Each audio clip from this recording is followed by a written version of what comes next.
Всем привет! Это было очень неожиданно, но мне резко захотелось сделать разбор фильма Акира Куросавы «Семь самураев».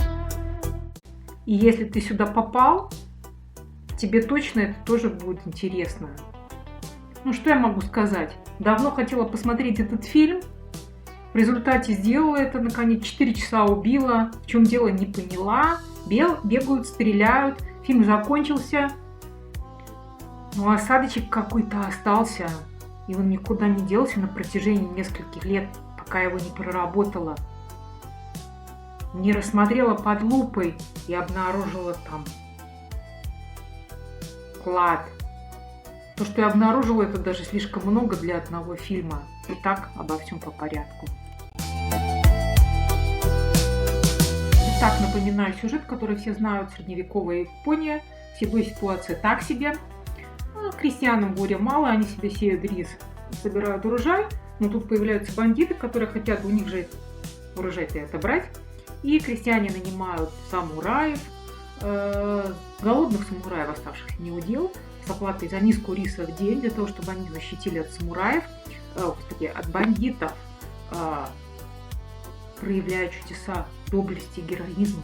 Самураи защищают деревню от бандитов, практически все гибнут. Оставшихся 2 самураев крестьяне не делают почетными гражданами деревни, они их изгоняют, потому что крестьяне презирают самураев, как, впрочем, и самураи крестьян. Все.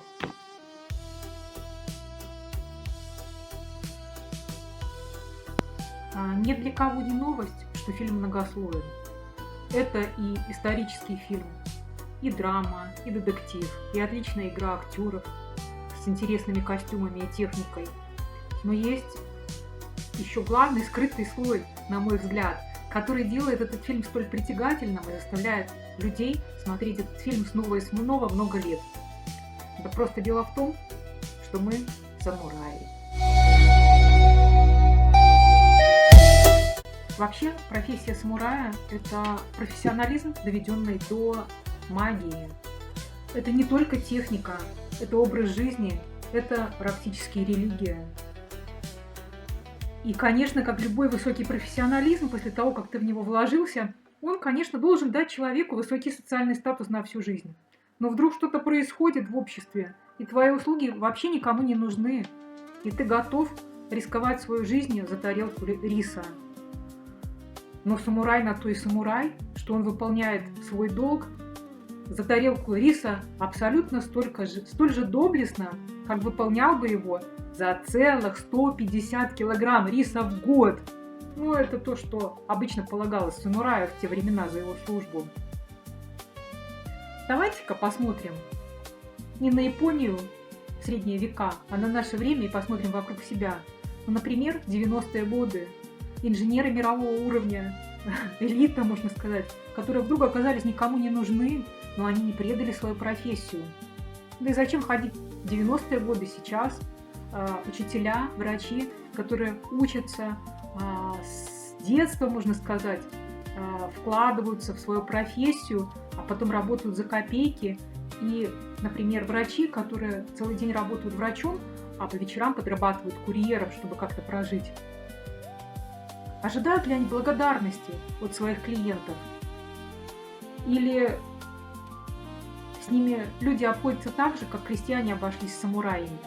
Да, конечно, никто не ожидает благодарности. Все равно на этих врачей, которые выкладываются, пациенты будут писать жалобы, все равно родители будут склочничать против учителей. Ситуация не меняется. И что же вообще мотивирует этих людей посвящать себя в профессию? Но когда мы смотрим фильм, мы понимаем, что это появилось не сегодня, эта ситуация была всегда, это часть вообще истоков развития общества.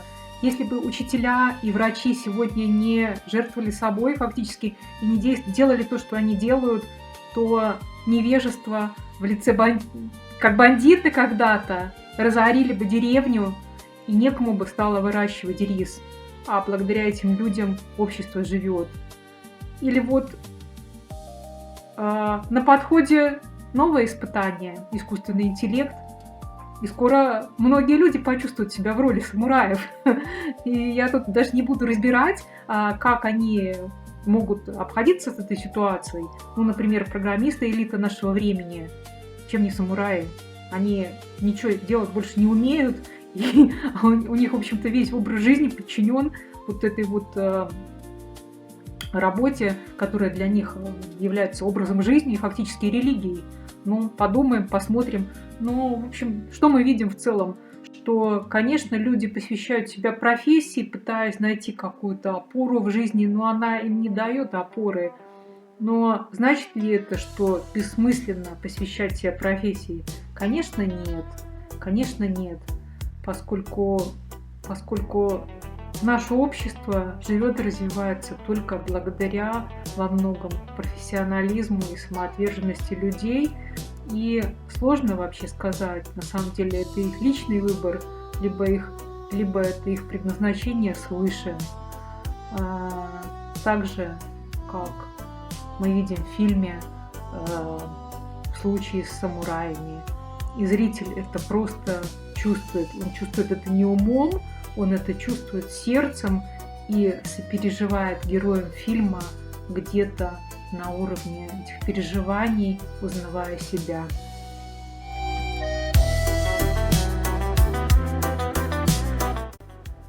Теперь я бы хотела рассмотреть взаимодействие между социальными слоями в обществе, которое так ярко показано в фильме, и провести параллели с нашей жизнью, собственно. Ну, казалось бы, экзотика полнейшая, что общее между нами и феодальной Японией. Самураи какие-то отдают свою жизнь за тарелку риса. Ну, ужас, конечно, ужас, жалко их. Ну, это сколько лет назад-то было, мы им помочь ничем не можем.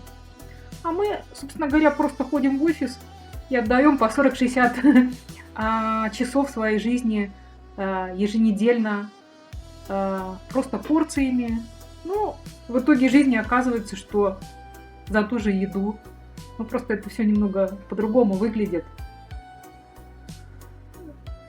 Я уже говорила о том, что в фильме мы можем увидеть себя, но если мы просто увидим себя, то нам это будет неинтересно. А когда человек получает информацию путем переживаний, посредством искусства, он, конечно, тем более глубоко проникается, и ему это дает пищу для размышлений, ну, если это, конечно, ему интересно. В фильме показано взаимодействие социальных слоев в лице самураев, крестьян, ну и частично бандитов, если их можно назвать социальным слоем. Что мы видим? Самураи, конечно, нам близки, они такие благородные, они не жалеют себя, они не пытаются схитрить, они выкладываются фактически, они очень честные. А крестьяне, наоборот, жадные, хитрые, хотят что-то отжать. Выясняется, что они спрятали рис из саке. В то время, ну, они вообще не уважают тех людей, которые платят за них, собственно, не жалеют свою жизнь. Ничего это не напоминает. Сотрудники недовольны, что им платят маленькую зарплату, хотя у фирмы есть большой резерв, у фирмы есть большая прибыль.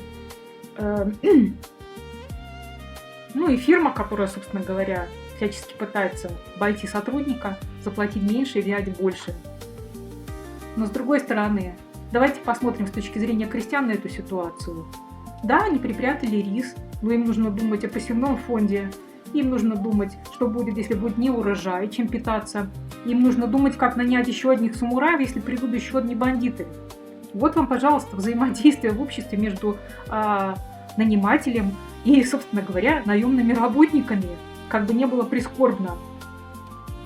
Ну, что нам делать после того, как мы их осознали? Ну, да ничего не делать. Просто понять, что общество вот развивается таким способом на данный момент. И как-то поспокойнее к этому относиться, ну, хотя бы, может, кому-то это позволит избежать невроза и избежать излишних переживаний по этому поводу, а кому-то это поможет расширить свой горизонт, а кому-то вообще заинтересоваться социальной психологией или политэкономией. Ну, в этом-то и волшебная сила искусства, что оно заставляет нас думать и развиваться. И, в общем-то, в дополнение к этому нужно еще сказать, что сам Куросава активно поднял этот вопрос,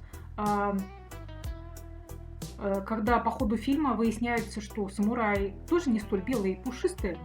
Выясняется, что в другой ситуации они убивали крестьян и разоряли крестьянские земли. И, собственно говоря, устами одного из героев режиссер разбирает этот вопрос, что один из самураев на самом деле же был крестьянином, притворившимся самураем, и он знает все эти обстоятельства, поэтому вопрос гораздо сложнее взаимодействия этих социальных групп, и никто из них не свят. В разных ситуациях одни из них являются злодеями, другие жертвами, ну, собственно, как и положено в психологии, в социальной психологии. Но обратите внимание, не самураи, не крестьяне не принимают образ бандитов в этом фильме. Они не становятся бандитами. Почему? Потому что как бы не были сложны отношения между этими социальными слоями, самураями, крестьянами, ну, возможно, где-то еще и руководством этих феодальных образований, эти все отношения, они несколько созидательные. То есть рис будет посеян, и общество будет развиваться. А бандиты, разорив деревню один раз, какое-то время найдут себе питание, что покушать, но деревня погибнет, бандиты погибнут, и на следующий год кушать будет совсем нечего всем слоям общества. То есть бандиты в фильме — это абсолютное зло, а другие социальные слои, несмотря на свою сложность, это все-таки вот такие несовершенные части единого созидательного целого, существующий на данный момент способ поддержания жизни человеческого общества.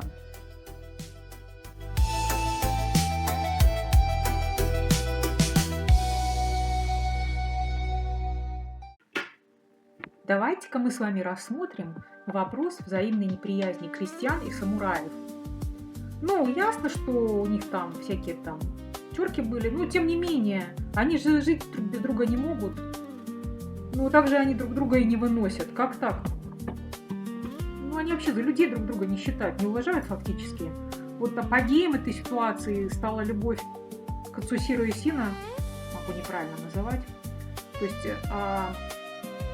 молодой человек, самурай, полюбил, ну и девушка крестьянская, горячо полюбили друг друга. Но это зрители видят, что для крестьян такая любовь является позором. И в финале фильма, в общем-то, крестьянская община заставляет эту девушку пройти мимо своего возлюбленного и сделать вид, что она его вообще не замечает, не ответит на его слова. И зритель в полном недоумении. За что, собственно? За что? Почему так происходит? Опять же, ничего в голову не приходит в нашей жизни похожее на это. Ну, помогу. Ну, например, иностранные рабочие в развитых странах, которые работают таки за миску риса, и без которых улицы некоторых городов через несколько дней зарастут грязью. Но это не только ситуация в странах СНГ. Если кто-то так думает, это во всем мире ситуация совершенно нормально, она по-разному проявляется. Например, в Омане из 5 миллионов жителей половина мигранты, приезжие сотрудники. Как относятся местные жители к мигрантам, которые выполняют самую тяжелую и низкооплачиваемую работу? Думают ли они о том, как эта работа повлияет на них завтра? Или они на их здоровье, что с ними будет завтра? Или они предпочитают отдать им миску риса и побыстрее про них забыть? Ну, скорее второе. То есть это ситуация, которая называется в социальной психологии психологическая обособленность при тесной экономической зависимости. Ну, примеров на самом деле масса, Не обязательно смотреть на мигрантов. Давайте просто даже посмотрим на наш гаджет, которым мы в данный момент пользуемся. Если вы... Я думаю, что каждый из нас знает, просто забыл об этом, что при производстве батареек к нему используются металлы, редкие металлы, которые добываются, ну, например, в Африке, с использованием труда, очень нехорошим способом, с нарушением всех норм труда, детского труда и так далее. Но мы стараемся об этом не думать, мы стараемся отдать миску риса и забыть про это. Ну, значит ли это, что мы плохие? Я думаю, нет. Это просто защитная реакция психики на то, защитная реакция против того, с чем мы внутренне не согласны, но повлиять никак не можем. И, возможно, этот вопрос тоже он рассматривается в фильме и заставляет зрителя задуматься о себе и о том, что, к сожалению, при существующем способе экономической жизни общества, 500 лет назад это, конечно, давно было, но тем не менее, наверное, это один период, по большому счету. Эти вещи неразрешимы, и, тем не менее, надо... Как нам обойтись? Получили мы эту информацию, получили мы это понимание, что нам с ней делать? Впадать в депрессию? Наверное, нет. Злоупотреблять, покупать еще один мобильник? Наверное, тоже нет. Зачем вообще нам искусство тогда нужно? Зачем нам нужно это знание? Наверное, для того, чтобы хотя бы понимать это, начать это понимать, а уже внутренний голос, душа подскажет, что с этим делать, и маленькими шагами как-то двигаться к тому, чтобы улучшить эту ситуацию. Я вам точно не подскажу, но, скорее всего, каждый человек, если задумается, он найдет способы, как улучшить эту ситуацию.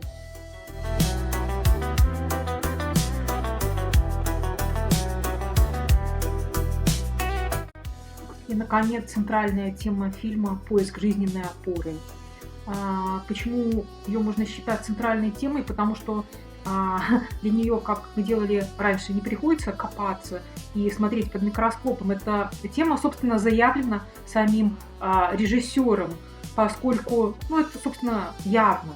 Просто вопрос в том, что мы ее можем по-разному трактовать и вкладывать в нее разные смыслы. Вот финал фильма, похоронены погибшие товарищи, а самураи уходят в никуда, а крестьяне, как ни в чем не бывало, приступили к посеву риса с веселой песней. И самурай Кабэй говорит: мы снова проиграли, выиграли опять эти крестьяне. Почему так происходит? Потому что у крестьян есть земля, и они, получается, знают, как жить. А самурай растерян, он после того, как он выиграл битву, у него нет перспективы никакой, он, собственно, потерян. А ведь самурай, в нашем понимании, это почти что бог, да? И вот мы видим растерянного бога. Бог, который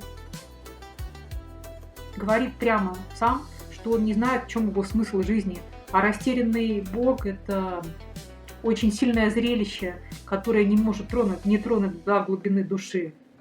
И на фоне их крестьяне, которым много не надо, у них есть просто земля и урожай, они выглядят счастливыми людьми. Наверное, самураи плохо выбрали себе путь в жизни. Надо было быть крестьянами, да и нам нужно быть крестьянами. Что-то типа того, какое-то приземленное занятие выбирать в жизни. Но давайте подумаем чуть дальше того, что мы видим. Ведь опора для крестьян. Земля – это не опора, это иллюзия опоры. Может случиться неурожай, могут прийти новые бандиты. Да и вообще в Японии частенько случаются землетрясения, поэтому земля вообще не может рассматриваться как опора по большому счету. Но это случится завтра, а здесь и сейчас крестьяне знают, что им делать. Сеять, ждать урожая, защищаться от бандитов, а самураи не знают. А живем-то мы в моменте, мы живем здесь и сейчас. И, конечно, у зрителя возникает тоска. И что же мы видим в этом фильме? Собственно говоря, вывод какой? Ничего не дает опоры, только путь у всех. Что же делать зрителю с этим? Что мы увидели, еще раз скажу, что мы увидели в фильме? Что вот система взаимоотношений социально-экономических в обществе, которая рассматривается в фильме, показано, что при всех своих противоречиях, несовершенстве она позволяет обществу выживать и развиваться. И в то же время с точки зрения конкретного человека она не дает ему чувство опоры. А почему? Потому что это сугубо индивидуальная вещь, и эту проблему человек должен решить только для себя сам. Ну или, может, не решить, мы же не знаем, разрешима она или нет. Он просто должен двигаться в этом направлении. А возможно, само движение и есть решение проблемы, ведь это все, что может сделать человек. А просмотр, такой обдуманный просмотр таких произведений искусства, ну, собственно, небольшой вклад в решение этой проблемы. Так что смотрите, или если у вас нет 4 часа, просто вспоминайте про этот фильм и обдумывайте его еще раз. Если я вам в этом помогла, я очень рада. Было очень приятно. До свидания.